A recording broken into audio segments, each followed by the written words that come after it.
Rowdy sheeter Suhas Shetty ಬರ್ಬರ ಕೊಲೆ ಪ್ರಕರಣಕ್ಕೆ ಸಂಬಂಧಪಟ್ಟಂತೆ ಹತ್ಯೆಯ ಆರೋಪಿಗಳ ಬೇಟೆಗಾಗಿ 5 ತಂಡಗಳನ್ನು ರಚನೆ ಮಾಡಲಾಗಿದೆ.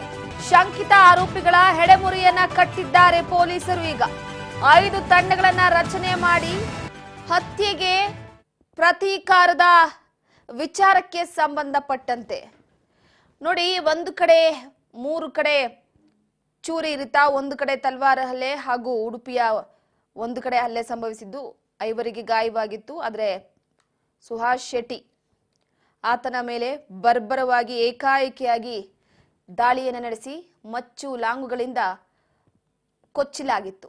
ನಡು ರಸ್ತೆಯಲ್ಲೇ ಅಟ್ಟಹಾಸವನ್ನ ಮೆರೆದಿದ್ರು ಪಾತಕಿಗಳು. ಈ ರೌಡಿ ಶೀಟರ್ ಹತ್ಯೆ ವಿಚಾರಕ್ಕೆ ಸಂಬಂಧಪಟ್ಟಂತೆ ಈಗಾಗಲೇ ಪೊಲೀಸರ ತಂಡ ಕಾರ್ಯವೈಖರಿ 24 ಗಂಟೆ ಒಳಗಡೆ 8 ಜನರನ್ನ ಬಂಧಿಸಿದ್ದಾರೆ. ರೌಡಿ ಶೀಟರ್ ಸುಹಾಸ್ ಶೆಟ್ಟಿ ಹತ್ಯೆ ವಿಚಾರಕ್ಕೆ ಸಂಬಂಧಪಟ್ಟಂತೆ 5 ತಂಡವನ್ನ ರಚನೆ ಮಾಡಲಾಗಿತ್ತು. ಯಾಕಂದ್ರೆ ಜನಪ್ರದೇಶ, ಅದರ ಜೊತೆಗೆ ಸುತ್ತಮುತ್ತ ಜನ ಓಡಾಡ್ತಾ ಇದ್ರು. ಆತನನ್ನ ಅಲ್ಲಿ ಕೊಚ್ಚುತ್ತಾ ಇದ್ರು ಕೂಡ ಯಾರು ತಲೆ ಕೆಡಿಸ್ಕೊಂಡಿರ್ಲಿಲ್ಲ. ಏಕಾಏಕಿಯಾಗಿ ನುಗ್ಗಿದಂತಹ ಒಂದು ಗುಂಪು ಸುಹಾಸ್ ಮೇಲೆ ಬೆಕ್ಕಾಬಿಟ್ಟಿಯಾಗಿ ಮಚ್ಚುಗಳನ್ನ ಬೀಸಿತ್ತು. ಅದರ ಏಟಿಗೆ ಸ್ಥಳದಲ್ಲೇ ಆತ ಮೃತಪಟ್ಟಿದ್ದ. ಅದಾದ ನಂತರ ಸುಹಾಸ್ ಶೆಟ್ಟಿ ಹತ್ಯೆ ವಿಚಾರವಾಗಿ 8 ಜನರನ್ನ ಈಗ ಬಂಧಿಸಲಾಗಿದೆ. ಒಂದು ಕಡೆ ಈ ಹತ್ಯೆಯನ್ನ ಖಂಡಿಸಿ ಹಿಂದೂ ಪರ ಸಂಘಟನೆಗಳು ಪ್ರತಿಭಟನೆಯನ್ನ ನಡೆಸ್ತಾ ಇರುವಂತದ್ದು. ದಕ್ಷಿಣ ಕನ್ನಡ ಬಂದ್ಗೆ ಕರೆಯನ್ನ ಕೊಟ್ಟಿದ್ವು. ಅದಾದ ನಂತರ ಒಂದ್ ರೀತಿ ಇಡೀ ದಕ್ಷಿಣ ಕನ್ನಡದಲ್ಲಿ ಪ್ರಕ್ಷುಬ್ಧ ವಾತಾವರಣ ನಿರ್ಮಾಣ ಆಗಿತ್ತು ಮಂಗಳೂರಿನಲ್ಲಿ. ಸೊ ಹತ್ಯೆಯಾದ ಹಿಂದೂ ಕಾರ್ಯಕರ್ತ ಸುಹಾಸ್ ಶೆಟ್ಟಿ ನಿನ್ನೆ ಅಂತಿಮ ಯಾತ್ರೆ ಕೂಡ ನಡೀತು. ಆ ಸಂದರ್ಭದಲ್ಲಿ ಒಂದು ಕಡೆ ಸಾಕಷ್ಟು ರೀತಿಯಲ್ಲಿ ಅಲ್ಲಿರುವಂತಹ ತುಂಬಾ ಜನ ಕೂಡ ಅಂದ್ರೆ ಅವರ ಕುಟುಂಬಸ್ಥರ ಆಕ್ರಂದನ ಮುಗಿಲು ಮುಟ್ಟಿತ್ತು.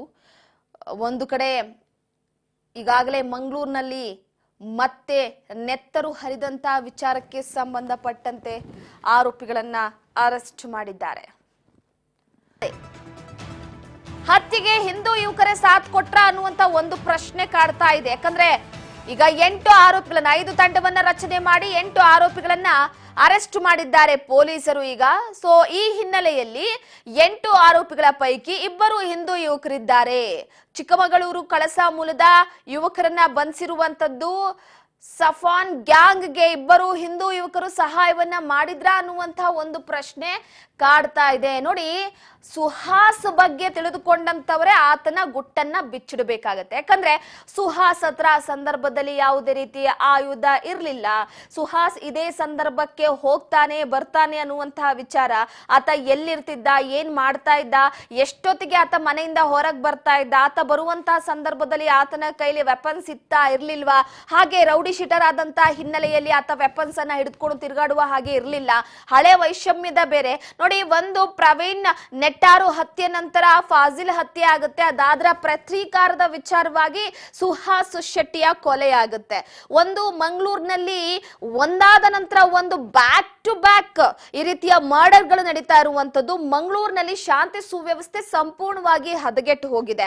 ಯಾಕಂದ್ರೆ ಬುದ್ಧಿವಂತರ ನಾಡು, ಅದರ ಜೊತೆಗೆ ಹಿಂದುತ್ವ ಅನ್ನುವಂತಹದ್ದು ಬೇರೆನಿಂದಲೂ ಕೂಡ ಮಣ್ಣಿನಿಂದಲೇ ಇದೆ. ಸೊ ಅಲ್ಲಿರುವಂತಹ ಯುವಕರಿಗೆ ಈಗ ಆಗ್ತಾ ಇರುವಂತಹ ಕೆಲವೊಂದಿಷ್ಟು ವಿಚಾರಗಳನ್ನ ಗಮನಿಸ್ತಾ ಇದ್ರೆ ಸೇಡಿಗೆ ಸೇಡು, ಹತ್ಯೆ ವಿಚಾರ, ಅದರ ಜೊತೆಗೆ ಅಲ್ಲಿ ಆಕ್ರೋಶಗಳು, ಹಳೆ ವೈಷಮ್ಯ, ಹಳೆ ದ್ವೇಷ, ಇವೆಲ್ಲವೂ ಕೂಡ ಯಾವ ರೀತಿಯಾಗಿ ಕಾಡ್ತಿದೆ ನೋಡಿ. 2022ರಲ್ಲಿ ಕೊಲೆಯಾಗುತ್ತೆ ಪ್ರವೀಣ್ ನೆಟ್ಟಾರು. 2022ರ ವರ್ಷದಲ್ಲೇ 2 ದಿನ ಬಿಟ್ಟಾದ ನಂತರವಾಗಿ ಫಾಜಿಲ್ ಹತ್ಯೆಗೆ ಸ್ಕೆಚ್ ಹಾಕಲಾಗುತ್ತೆ. 2022ರಲ್ಲಿ ನಡೆದಂತ ಕೊಲೆಗೆ ಅದರ ಆ ಒಂದು ದ್ವೇಷ 2025ರಲ್ಲಿ ತೀರಿಸ್ಕೊಳ್ಬೇಕು ಅನ್ನುವಂತ ನಿಟ್ಟಿನಲ್ಲಿ ಈ ರೀತಿ ಪ್ಲಾನ್ ಮಾಡ್ಲಾಗಿತ್ತ. ಆತ ಎಲ್ಲಿ ಹೋಗ್ತಾನೆ, ಏನ್ ಬರ್ತಾನೆ, ನಮ್ಮ ಜೊತೆಯಲ್ಲಿರುವಂತವರೇ, ನಮ್ಮ ಸಹಚರರುಗಳೇ ನಮ್ಮ ದಿನನಿಚರಿಯನ್ನ ಬೇರೆಯವ್ರ ಹತ್ರ ಬಿಚ್ಚಿಟ್ಕೊಟ್ರೆ ಸೊ ಅದು ಇನ್ನೂ ಈಸಿ ಆಗುತ್ತೆ. ಈಗ 8 ಜನರಲ್ಲಿ ನೋಡಿ, ಮೊದ್ಲೇ ಹೊತ್ಕೊಂಡು ಉರಿತಾ ಇದೆ ಕರಾವಳಿ ಭಾಗ, ಹಿಂದೂ ಮುಸ್ಲಿಂ ಅನ್ನುವಂತಹ ವಿಚಾರ. ಈಗ ಕೊಲೆ ಮಾಡಿರುವಂತದ್ದು ಮುಸ್ಲಿಂ ಗ್ಯಾಂಗ್ ಅನ್ನುವಂತಹ ವಿಚಾರವಾಗಿ ಮಂಗಳೂರಿನಲ್ಲಿ ಪ್ರಕ್ಷುಬ್ಧ ವಾತಾವರಣ ಇದೆ. ಇಂತಹ ಸಂದರ್ಭದಲ್ಲಿ ಇಬ್ಬರು ಯುವಕರು ಜೊತೆಯಲ್ಲಿದ್ದಾರೆ, ಅದು ಹಿಂದೂ ಯುವಕರು ಅಂತಂದ್ರೆ ಇಲ್ಲಿ ಏನಾಗ್ತಿದೆ ಪರಿಸ್ಥಿತಿ ಅಂದ್ರೆ ಇಲ್ಲಿ ಜಾತಿ ಧರ್ಮ ಅನ್ನುವಂತಹ ವಿಚಾರಕ್ಕೆ ಸಂಬಂಧಪಟ್ಟಂತೆ ಪ್ರಶ್ನೆ ಬಂತು ಅಂತಂದ್ರೆ ಸೊ ಅಲ್ಲಿರುವಂತ ಸುವ್ಯವಸ್ಥೆ ಶಾಂತಿ ಎಲ್ಲವೂ ಕೂಡ ಕದಡಿ ಹೋಗುವಂತದ್ದೇ. ಸೊ ಹೀಗಾಗಿ ಹಿಂದೂ ಯುವಕರುಗಳೇ ಸಾಥ್ ಕೊಟ್ರ ಅನ್ನುವಂತಹ ಪ್ರಶ್ನೆ ಕಾಡ್ತಾ ಇದೆ. ಬಿಜೆಪಿ ಆರೋಪ ಮಾಡ್ತಾ ಇತ್ತು, ಇಲ್ಲ ಸ್ಥಳೀಯ ಪೊಲೀಸರು ಇದ್ರ ಬಗ್ಗೆ ಮಾಹಿತಿಯನ್ನ ಬಿಚ್ಕೊಟ್ಟಿದ್ದಾರೆ. ಯಾಕಂದ್ರೆ ಈತನ ವಿಚಾರವಾಗಿ ಈತನ ಕೆಲವೊಂದಿಷ್ಟು ಹಿನ್ನೆಲೆಯನ್ನ ತೆಗೆದು ನೋಡಿದ್ರೆ ರೌಡಿ ಶೀಟರ್ ಆಗಿದ್ದ ಈತನ ಮೇಲೆ ಒಂದು 5-6 ಕೇಸ್ಗಳಿತ್ತು. ಆಗಾಗ ಪೊಲೀಸ್ ಠಾಣೆಗೆ ಬರ್ಬೇಕಾಗಿತ್ತು. ಯಾವುದೇ ವೆಪನ್ಸ್ ಗಳನ್ನ ಇಟ್ಕೊಂಡು ತಿರುಗಾಡೋ ಹಾಗಿರ್ಲಿಲ್ಲ, ಮತ್ತೊಂದು ಕಡೆ ಗಲಾಟೆಗಳನ್ನ ಮಾಡೋ ಹಾಗಿರ್ಲಿಲ್ಲ, ಗುಂಪುಗಳನ್ನ ಕಟ್ಕೊಂಡು ತಿರುಗಾಡೋ ಹಾಗಿರ್ಲಿಲ್ಲ, ಬೆದರಿಕೆ ಹಾಕೋ ಆಗಿರ್ಲಿಲ್ಲ. ಸೊ ರೌಡಿ ಶೀಟರ್ ಅಂದ್ಮೇಲೆ ಕೆಲವೊಂದಿಷ್ಟು ವಿಚಾರಗಳನ್ನ ಕೊಡ್ತಾರೆ. ಸೊ ಹೀಗಾಗಿ ಕರಾವಳಿ ಭಾಗದಲ್ಲಿ ಒಂದಾದ ನಂತರ ಒಂದೊಂದು ಮರ್ಡರ್ಗಳು ಅಲ್ಲಿನ ಜನರನ್ನ ಬೆಚ್ಚಿ ಬೀಳಿಸ್ತಿದೆ. ಯುವಕರೇ ಬಲಿಯಾಗ್ತಿದ್ದಾರೆ. 35 ವರ್ಷದ ಒಳಗಿನ ಯುವಕರುಗಳೇ ಈ ಒಂದು ಹತ್ಯೆಗೆ ಬಲಿಯಾಗ್ತಿರುವಂತದ್ದು. ಇವನನ್ನ ಕೊಂದ ಅಂತ ಅವನನ್ನ ಕೊಂದ ಅಂತ ಇವನು.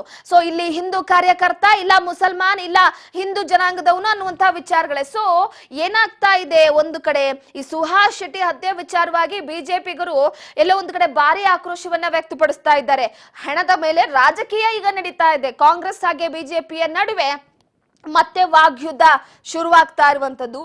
ಎಸಿದ ಕೆಲವೇ ಕ್ಷಣಗಳಲ್ಲಿ ಹೈ ವೋಲ್ಟೇಜ್ ಮೀಟಿಂಗ್ ಅನ್ನು ನಡೆಸಲಾಗುತ್ತೆ.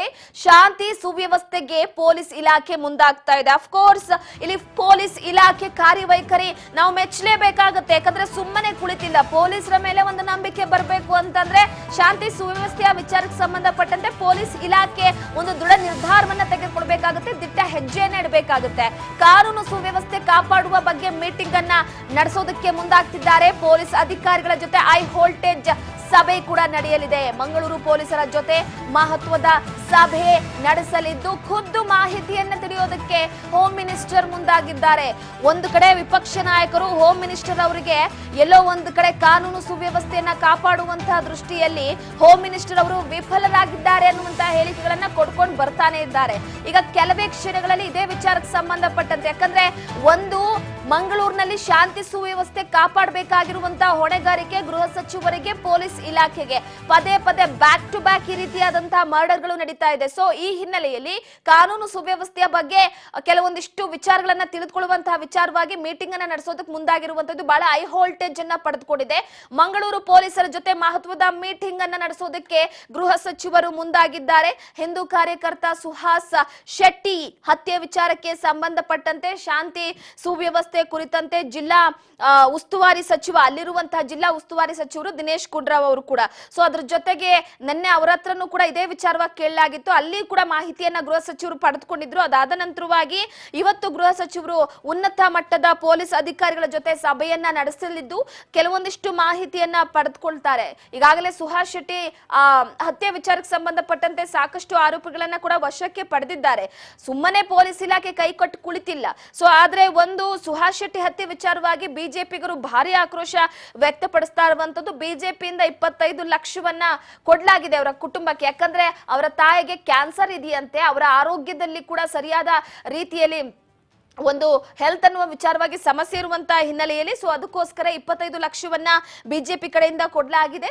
ಸೊ ಇನ್ನು ಕಾಂಗ್ರೆಸ್ ಪಕ್ಷದಿಂದ ಈಗ ಏನು ಹಿಂದೂ ಕಾರ್ಯಕರ್ತನ ಹತ್ಯೆ ವಿಚಾರಕ್ಕೆ ಸಂಬಂಧಪಟ್ಟಂತೆ ಇಲ್ಲ, ಇದ್ರ ಬಗ್ಗೆ ತನಿಖೆಯನ್ನ ನಡೆಸ್ತೀವಿ, ಮಂಗಳೂರಿನಲ್ಲಿ ಶಾಂತಿ ಸುವ್ಯವಸ್ಥೆಯನ್ನ ಕಾಪಾಡುವಂತ ವಿಚಾರವಾಗಿ ಒಂದು ಬಿಗ್ ಮೀಟಿಂಗ್ ಅನ್ನ ನಡೆಸೋದಕ್ಕೆ ಮುಂದಾಗ್ಲಾಗಿದೆ. ಸೊ ಹಾಗಾಗಿ ಎಲ್ಲೋ ಒಂದು ಕಡೆ ಈ ಒಂದು ಮೀಟಿಂಗ್ ಭಾರಿ ಹೈ ವೋಲ್ಟೇಜ್ ಅನ್ನ ಪಡೆದುಕೊಂಡಿರುವಂತದ್ದು. ನಮ್ಮ ಪ್ರತಿನಿಧಿ ಬಸವರಾಜ್ ಹೂಗಾರ್ ಸಂಪರ್ಕದಲ್ಲಿದ್ದಾರೆ. ಬಸವರಾಜ್, ಪ್ರಮುಖವಾಗಿ ಒಂದು ಕಡೆ ನೋಡಿ ಸದ್ಯದ ಮಟ್ಟಿಗೆ ಮಂಗಳೂರಿನಲ್ಲಿ ಪ್ರಕ್ಷುಬ್ಧ ವಾತಾವರಣ ನಿರ್ಮಾಣವಾಗಿದೆ. ಸುಹಾಸ್ ಶೆಟ್ಟಿಯ ಹತ್ಯೆ ವಿಚಾರವಾಗಿ ಮತ್ತೊಂದು ಕಡೆ ಪ್ರತೀಕಾರಕ್ಕೆ ಸಂಬಂಧಪಟ್ಟಂತೆ ಕೆಲವೊಂದಷ್ಟು ಜನ ಶಪಥ ಕೂಡ ಮಾಡಿಬಿಟ್ಟಿದ್ದಾರೆ. ಯಾಕಂದ್ರೆ ಈಗ ಮಂಗಳೂರಿನಲ್ಲಿ ಶಾಂತಿ ಸುವ್ಯವಸ್ಥೆ ಅನ್ನುವಂಥದ್ದನ್ನ ಕಾಪಾಡಬೇಕಾಗಿದೆ. ಬ್ಯಾಕ್ ಟು ಬ್ಯಾಕ್ ಮರ್ಡರ್ಗಳಾಗ್ತಿದೆ. ಸೊ ಇವತ್ತು ಗೃಹ ಸಚಿವರು ಕೆಲವೊಂದಿಷ್ಟು ಮಾಹಿತಿಯನ್ನ ಪಡೆಯೋದಕ್ಕೆ ಬಹಳ ಪ್ರಮುಖವಾದಂತ ಮೀಟಿಂಗ್ ಅನ್ನ ಏರ್ಪಾಡು ಮಾಡಿರುವಂತದ್ದು. ಈ ಬಗ್ಗೆ ಮಾಹಿತಿ ಕೊಡೋದಾದ್ರೆ ರೂಪಾ, ಮಂಗಳೂರಿನಲ್ಲಿ ಒಂದಿಷ್ಟು ಸಾಲು ಹತ್ಯೆಗಳ ಸಂಬಂಧಪಟ್ಟಂತೆ ದೊಡ್ಡ ಮಟ್ಟಿಗೆ ಆ ಒಂದು ಭಾಗದಲ್ಲಿ ಚರ್ಚೆ ಆಗ್ತಾ ಇದೆ. ಅದರಲ್ಲೂ ಕೂಡ ಏನು ಸುಹಾಸ್ ಶೆಟ್ಟಿ ಅವರ ಹತ್ಯೆ ಪ್ರಕರಣ ಏನಿದೆ, ಈ ಒಂದು ಹತ್ಯೆ ಪ್ರಕರಣಕ್ಕೆ ಸಂಬಂಧಪಟ್ಟಂತೆ ಒಂದು ಮಂಗಳೂರಿನಲ್ಲಿ ಭಯದ ವಾತಾವರಣ ಕೂಡ ಸೃಷ್ಟಿಯಾಗಿರ್ತಕ್ಕಂಥದ್ದು. ಮತ್ತೆ ಆ ಒಂದು ಏನು ಸುಹಾಸ್ ಶೆಟ್ಟಿ ಒಂದು ಶವಯಾತ್ರೆ ಸಂದರ್ಭದಲ್ಲೂ ಕೂಡ ಒಂದ್ ಕಡೆ ಗಲಾಟೆ ಕೂಡ ಅಲ್ಲಿ ಪೊಲೀಸರು ಇದ್ದಾಗಲೂ ಕೂಡ ಒಂದಿಷ್ಟು ಮಚ್ಚುಲಾಂಗ್ ಕೂಡ ಜಳಪಿಸುವಂತ ಸಂದರ್ಭ ಕೂಡ ಆಗಿದೆ ಅನ್ನುವಂಥದ್ದು ಕೂಡ ಮಾಹಿತಿ ಸಿಗ್ತಾ ಇದೆ. ಹಾಗಾಗಿ ಅಲ್ಲಿ ಒಂದಿಷ್ಟು ವಾತಾವರಣ ಸಾಕಷ್ಟು ಗಂಭೀರ ಸ್ಥಿತಿ ಕೂಡ ಮಂಗಳೂರಿನಲ್ಲಿ ಇರ್ತಕ್ಕಂಥದ್ದು. ಹಾಗಾಗಿ ಇದನ್ನ ಈ ಒಂದು ಏನು ಭಯದ ವಾತಾವರಣ ಇದೆ ಇದನ್ನ ನಿಯಂತ್ರಣ ಮಾಡಬೇಕು, ಕಾನೂನು ಸುವ್ಯವಸ್ಥೆ ಕಾಪಾಡಬೇಕು ಅನ್ನುವಂತ ನಿಟ್ಟಿನಲ್ಲಿ ನಿನ್ನೆ ಸಿಎಂ ಸಿದ್ದರಾಮಯ್ಯವರು ಕೂಡ ಖಡಕ್ ಆಗಿರ್ತಕ್ಕಂಥ ಸೂಚನೆ ಕೊಟ್ಟಿರ್ತಕ್ಕಂಥದ್ದು. ದಕ್ಷಿಣ ಕನ್ನಡ ಜಿಲ್ಲೆಯ ಉಸ್ತುವಾರಿ ಸಚಿವರಾಗಿರ್ತಕ್ಕಂಥ ದಿನೇಶ್ ಗುಂಡೂರಾವ್ ಅವ್ರ ಜೊತೆ ಕೂಡ ಸಭೆ ನಡೆಸಿ ದಿನೇಶ್ ಗುಂಡೂರಾವ್ ಅವರು ಕೂಡ ಆ ಮಂಗಳೂರಿಗೆ ಹೋಗುವಂತೆ ಕೂಡ ಸೂಚನೆ ಕೊಟ್ಟಿರ್ತಕ್ಕಂಥದ್ದು. ಮತ್ತೆ ಗೃಹ ಸಚಿವ ಪರಮೇಶ್ವರ್ ಕೂಡ ಹೋಗುವಂತೆ ಸಿಎಂ ಸಿದ್ದರಾಮಯ್ಯವರು ಕೂಡ ಸೂಚನೆ ಕೊಟ್ಟಿರುವಂತದ್ದು. ಅದರ ಸಿಎಂ ಸಿದ್ದರಾಮಯ್ಯವರು ಸೂಚನೆ ಬೆನ್ನಲ್ಲೇ ಈಗ ಪರಮೇಶ್ವರ್ ಕೂಡ ಮಂಗಳೂರಿಗೆ ತೆರಳಿರ್ತಕ್ಕಂಥದ್ದು. ಅಲ್ಲಿ ಪ್ರಮುಖವಾಗಿ ಇವತ್ತು 11 ಗಂಟೆಗೆ ಸಭೆ ಕೂಡ ಇರ್ತಕ್ಕಂಥದ್ದು. ಜಿಲ್ಲಾ ಪೊಲೀಸ್ ಅಧಿಕಾರಿಗಳ ಜೊತೆ ಕೂಡ ಸಭೆ ನಡೆಸಿ ಏನು ಈಗ ಸಾಲು ಹತ್ಯೆ ಪ್ರಕರಣ ಏನಾಗ್ತಾ ಇದೆ ಇವು ಕೋಮು ಗಲಭೆ ಸೃಷ್ಟಿ ಮಾಡುವಂತ ಸಂದರ್ಭ ಬಂದು ಒದಗುತ್ತೆ. ಯಾಕಂತಂದ್ರೆ ಹಿಂದೆ ಫಯಾಜ್ ಏನು ಹತ್ಯೆ ಪ್ರಕರಣ ಆಗಿತ್ತು ಅದಕ್ಕೆ ಪ್ರತಿಕಾರವಾಗಿ ಈ ಒಂದು ಹತ್ಯೆ ಆಗಿದೆ ಅನ್ನುವಂಥದ್ದು ಅಲ್ಲಿರ್ತಕ್ಕಂಥ ಜನರ ಭಾವನೆ ಆಗಿರ್ತಕ್ಕಂಥದ್ದು. ಹಾಗಾಗಿ ಈ ಕೋಮು ಗಲಭೆ ಅಂತಕ್ಕಂಥ ಸೃಷ್ಟಿ ಆದ್ರೆ ದೊಡ್ಡ ಮಟ್ಟಿಗೆ ಆ ಭಾಗದಲ್ಲಿ ಶಾಂತಿ ಸುವ್ಯವಸ್ಥೆನ ಕಾಪಾಡುವುದು ಅಷ್ಟೊಂದು ಸುಲಭ ಅಲ್ಲ ಅನ್ನುವಂಥದ್ದು ಕೂಡ ಅಲ್ಲಿರ್ತಕ್ಕಂಥ ಒಂದಿಷ್ಟು ವಾತಾವರಣ ಕೂಡ ಇರುವಂಥದ್ದು. ಹಾಗಾಗಿ ಈಗ ಪೊಲೀಸ್ ಅಧಿಕಾರಿಗಳ ಒಂದು ಸಭೆ ನಡೆಸಿ ಅಲ್ಲಿ ಏನೆಲ್ಲ ಕಟ್ಟುನಿಟ್ಟಿನ ಕ್ರಮ ಕೈಗೊಳ್ಳಬೇಕು, ಅಲ್ಲಿ ಕೋಮು ಗಲಭೆ ಸೃಷ್ಟಿ ಆಗದಂತೆ ಕಾನೂನು ಸುವ್ಯವಸ್ಥೆನ ಕಾಪಾಡುವಂತಹ ದೃಷ್ಟಿ ಹಿನ್ನೆಲೆ ಯಾವೆಲ್ಲ ಕ್ರಮಗಳನ್ನ ಕೈಗೊಳ್ಳಬೇಕು, ಮತ್ತೆ ಈಗಾಗಲೇ ಈ ಒಂದು ಏನು ಸುಹಾಸ್ ಶೆಟ್ಟಿ ಅವರ ಹತ್ಯೆ ಆಗಿರ್ತಕ್ಕಂಥದ್ದು ಅದರ ಆರೋಪಿಗಳು ಯಾರು ಅಂತಕ್ಕಂಥದ್ದು ಈಗಾಗಲೇ 4 ತಂಡಗಳನ್ನ ಮಾಡಿ ತನಿಖೆ ಕೂಡ ಕೈಗೊಂಡಿರ್ತಕ್ಕಂಥದ್ದು. ಈಗಾಗಲೇ ಒಂದು 5 ಜನರನ್ನು ಕೂಡ ಒಂದು ಬಂಧಿಸಿದ್ದಾರೆ ಅನ್ನುವಂತ ಮಾಹಿತಿ ಕೂಡ ಸಿಗ್ತಾ ಇದೆ. ಅವ್ರನ್ನು ಕೂಡ ವಿಚಾರಣೆ ನಡೆಸಿ ಸೂಕ್ತವಾಗಿರ್ತಕ್ಕಂಥ ಕಾನೂನು ರೀತಿಯಲ್ಲಿ ಅವರು ಮುಸ್ಲಿಂ ಆಗಿರ್ಬೋದು, ಹಿಂದೂ ಆಗಿರ್ಬೋದು, ಯಾರೇ ಆಗಿರ್ಬೋದು ಅವರನ್ನ ಪತ್ತೆ ಹಚ್ಚುವಂತ ಕೆಲಸ ಕಾನೂನು ರೀತಿಯಲ್ಲಿ ಎಲ್ಲರೂ ಕೂಡ ಒಂದೇ ಆ ರೀತಿಯಲ್ಲಿ ನೀವು ಅಲ್ಲಿ ಕಾನೂನು ಸುವ್ಯವಸ್ಥೆ ಕಾಪಾಡಬೇಕು ಅನ್ನುವಂಥದ್ದು ಈಗಾಗಲೇ ಸಿಎಂ ಸಿದ್ದರಾಮಯ್ಯ ಸೂಚನೆ ಕೊಟ್ಟಿದ್ದಾರೆ. ಯಾಕಂತಂದ್ರೆ ಆ ಒಂದು ಭಾಗದಲ್ಲಿ ಈ ಹತ್ಯೆಗಳ ಮೇಲೆ ಹತ್ಯೆಗಳು ಆದಂತ ಸಂದರ್ಭದಲ್ಲಿ ಅಲ್ಲಿ ಕಾನೂನು ಸುವ್ಯವಸ್ಥೆ ಹದಗೆಟ್ಟಿದೆ ಅನ್ನುವಂಥದ್ದು ಕೂಡ ಈಗಾಗಲೇ ವಿಪಕ್ಷಗಳು ಸಾಕಷ್ಟು ಆರೋಪವನ್ನು ಮಾಡ್ತಾ ಇದ್ದೇವೆ. ನಿನ್ನೆ ಸಾಲು ಬಿಜೆಪಿ ನಾಯಕರು ಕೂಡ ಭೇಟಿ ಕೊಟ್ಟಿರ್ತಕ್ಕಂಥದ್ದು. ವಿಜೇಂದ್ರ ಆಗಿರ್ಬೋದು, ಆರ್ ಅಶೋಕ್ ಆಗಿರ್ಬೋದು, ಅಲ್ಲಿರ್ತಕ್ಕಂಥ ಸ್ಥಳೀಯ ಬಿಜೆಪಿ ಶಾಸಕರಾಗಿರ್ಬೋದು, ಕಲ್ಲಡ್ಕ ಪ್ರಭಾಕರ್ ಅವರಾಗಿರ್ಬೋದು, ಹಲವಾರು ಬಿಜೆಪಿ ಮತ್ತು ಹಿಂದೂಪರ ಸಂಘಟನೆಯ ಪ್ರಮುಖ ಮುಖಂಡರು ಕೂಡ ಅಲ್ಲಿ ಹೋಗಿ ಸರ್ಕಾರದ ವಿರುದ್ಧ ಗುಡುಗಿರ್ತಕ್ಕಂಥದ್ದು. ಹಾಗಾಗಿ ಸರ್ಕಾರದ ವಿರುದ್ಧ ಕೆಟ್ಟ ಹೆಸರು ಬರಬಾರದು, ಆ ನಿಟ್ಟಿನಲ್ಲಿ ನೀವು ಕ್ರಮ ವಹಿಸಬೇಕು ಅನ್ನುವಂಥದ್ದು ಈಗಾಗಲೇ ಸಿಎಂ ಸಿದ್ದರಾಮಯ್ಯವರು ಸೂಚನೆ ಕೊಟ್ಟಂತ ಬೆನ್ನಲೆಯಲ್ಲಿ ಈಗ ಪ್ರಮುಖವಾಗಿರ್ತಕ್ಕಂಥ ಸಭೆಯನ್ನ ಇವತ್ತು ಪರಮೇಶ್ವರ್ ನಡೆಸಲಿಕ್ಕೆ ಮುಂದಾಗಿರ್ತಕ್ಕಂಥದ್ದು. ರೂಪಾ, ನಿಮ್ಮೆಲ್ಲ ಮಾಹಿತಿಗಾಗಿ ಬಸವರಾಜ್ ಹೂಗಾರ್.